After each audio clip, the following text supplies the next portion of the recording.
நேயர்கள் அனைவருக்கும் அன்பார்ந்த வணக்கங்கள். நான் உங்கள் வாழ்க வளமுடன் ஜோதிடர் ஸ்ரீ குரு சந்திரவடிவேல். சிம்மராசி நேயர்களுக்கு இப்போ எப்படி இருக்க போகுது அப்படிங்கிறதை பற்றி முழுமையாக நம்ம பார்க்க இருக்கிறோம். இந்த அக்டோபர் மாதத்தில் சிம்மராசி காலச்சக்கரத்தின் 5வது ராசியாக இருக்கக்கூடிய சிம்மராசிக்கு பல்வேறு விதமான மாற்றங்களும் முன்னேற்றங்களும் ஏற்படக்கூடிய தருணம் அப்படிங்கிறது நிறைய உருவாகுது. அதுலேயும் குறிப்பாக பார்க்கணும்னா அஷ்டமச்சனி பாதிப்பில் இருக்கீங்க சிம்மராசினியர்கள். இன்னொரு விஷயம், 2 ராசியிலே கேது பகவான் 7ஆம் இடத்துல ராகு பகவான் இருக்கக்கூடிய இந்த காலச்சூழ்நிலை அப்படியே 3 கிரகங்கள் உங்களை போட்டு அப்படியே வாட்டி வதைக்குது.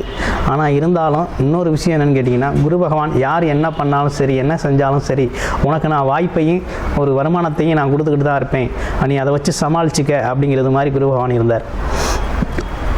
இருந்தார். ஆனால் இருந்தாலும் ஒரு ப்ரெஷர் இருந்துக்கிட்டு இருக்கு இல்லையா, ஒரு குழப்பம் இருந்துக்கிட்டு தான் இருக்குது, வேலையில் ஒரு நெருக்கடி இருந்துக்கிட்டு தான் இருக்குது. ஏன்னா சரிபகவான் வேலை 8ஆம் அஷ்டமச்சனியாக இருந்து வேலையில் ஒரு நெருக்கடியை கொடுக்குறாரு, குடும்பத்துலேயும் ஒரு குழப்பத்தை கொடுக்குறாரு. நம்ம பேசினாலே எது பேசினாலும் தப்பாக இருக்குது, எது பேசினாலும் சந்தேகமாக இருக்குது, எது பேசினாலும் நமக்கு சண்டைக்கு வர்றது மாதிரி இருக்குது. அப்போ குடும்பத்தில் பார்த்திங்கன்னா அந்த ஒரு எதிர்மறை கருத்துக்கள், எதிர்மறையான சிந்தனை போக்கு அப்படிங்கிறது போய்கிட்டு இருக்குது. அதே நேரத்தில் 7ஆம் இடத்துல இருக்க ராகுபோல் பெரிய லெவலில் சிந்திக்க வைக்கிறார், பெரிய பெரிய நட்பு, பெரிய பெரிய விஷயங்களை போய் சந்திக்க வைக்கிறார். ஆனால் இருந்தாலும் சோதனைக்கு உள்ளாக்குறார், முழுமையாக அதை உங்களுக்கு கொடுக்க முடியல.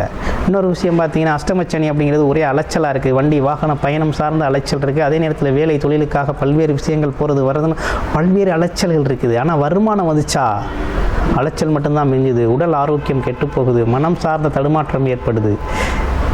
இவை அனைத்துக்கும் பார்த்தீங்கன்னா குரு பகவான் தான் சப்போர்ட்டாக இருக்கிறார், இதெல்லாம் சரி பண்ணுறாரு. இதில் எவ்வளோ தான் வந்தாலும் உங்களை விடலை, தாங்கி பிடிச்சி நிற்கக்கூடிய குரு பகவான் இப்போ அதிசாரம் பெற்று ராசிக்கு 12ஆம் இடத்துல அமர்றார், கடகராசியில். அதுவும் உச்சபலம் பெறக்கூடிய இந்த காலகட்டத்தில் ஒரு நல்ல விஷயம் உங்களுக்கு நல்லது நடக்குதுங்க. என்ன தெரியுங்களா, இந்த அஷ்டமச்சனி பாதிப்பு அப்படிங்கிறது குறையுது. என்ன குறையுது? அஷ்டமச்சனி பாதிப்பு குறையுது. ஆமாம். அப்போ அதனால் இருந்தக்கூடிய அலைச்சல், திருச்சல், அவமானம், அசிங்கம், சண்டை, வம்பு வழக்குகள் சார்ந்ததுக்கெல்லாம் ஒரு தீர்வு கிடைக்கிது. இன்னொன்று மெயினாக என்னென்னா, தேவையில்லாத சங்கடங்கள் தவிர்க்கப்படுது. அதே போல் வேலை பார்க்குற இடத்துல வீண் அலைச்சல்கள், வீண் அவமானங்கள், அது மட்டும் இல்லாமல் வேலை பார்க்குறவங்களோட தொந்தரவுகள், நெருக்கடிகள் இதெல்லாம் மறையக்கூடிய காலகட்டம். தொழில் வாய்ப்பு ஏற்படுதுங்க உங்களுக்கு. நீங்கள் ஏற்கனவே எடுத்த முயற்சிகளுக்கான வாய்ப்புகள்லாம் இப்போ உங்களை வாயில் கதவை தட்டும், வாய்ப்புகள் கிடைக்குது, பயன்படுத்திக்கங்க. ஒரு நல்ல காலகட்டம் தான். ஆமாம், இதுக்கிடையில் எவ்வளோ விஷயம் வந்தாலும் புதன் ஒரு பக்கம் புத்திசாலித்தனம், அறிவு இதை பெருக்கி கொடுத்துக்கிட்டு தான் இருக்கிறாரு. இன்னொரு பக்கம் பார்த்தீங்கன்னாக்கா செவ்வாய் பகவான் நல்ல சப்போர்ட்டாக தான் இருக்கிறாரு, தைரியம், தன்னம்பிக்கை கொடுத்துக்கிட்டு தான் இருக்கிறாரு.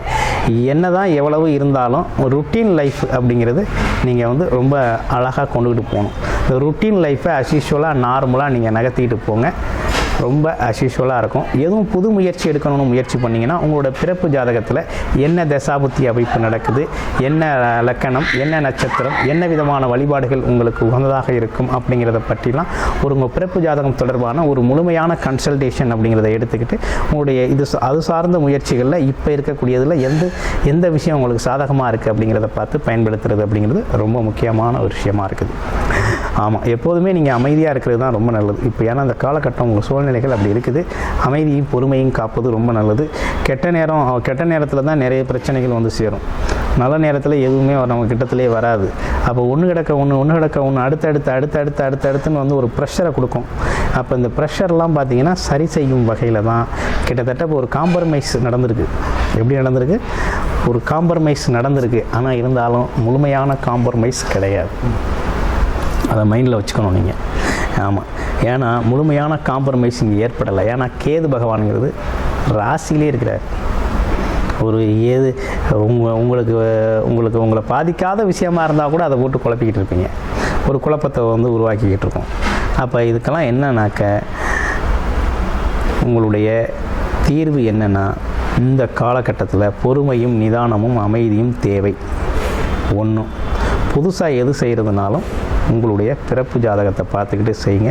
பிறப்பு ஜாதகத்தின் அடிப்படையில், தசாபுத்தி அடிப்படையில், திருக்கணித முறைப்படி மிக துல்லியமாக உங்களுடைய ஜாதகத்தில் என்னென்ன விஷயங்கள் எப்பப்போ எது நடக்க இருக்குது, அதே போல் இப்போ கரண்ட்டில் என்ன நடந்துக்கிட்டு இருக்குது, நெக்ஸ்ட்டு சில மாற்றங்கள் எப்படி இருக்கும், வேலை, தொழில், வருமானம் சம்பந்தப்பட்ட விஷயங்கள், குடும்ப உறவுகள் சம்பந்தப்பட்ட விஷயங்கள், அதே போல் பார்த்திங்கனாக்க வெளிநாடு யோகம், வெளிநாடு விஷயங்கள் சம்மந்தப்பட்ட விஷயங்கள் இவை அனைத்தும் படிப்பு, குழந்தைகளின் படிப்பும் எப்படி இருக்கும், கவர்மெண்ட் ஜாப் இதெல்லாம் எப்படி இருக்கும் அப்படிங்கிறதை பற்றி ஒரு முழுமையான பர்சனல் கன்சல்டேஷன் உங்களுடைய ஜாதகத்தை பார்த்து நீங்கள் தெரிஞ்சுக்கணும் அப்படின்னு நினச்சிங்கன்னா டிஸ்பிளேல தர நம்பருக்கு கால் பண்ணி அப்பாயின்மெண்ட் ஃபிக்ஸ் பண்ணிக்கிட்டு உங்களுடைய முழுமையான ஜாதகத்தை நீங்கள் பார்த்து தெரிந்து கொள்ளலாம். நன்றி, வணக்கம், வாழ்த்துக்கள்.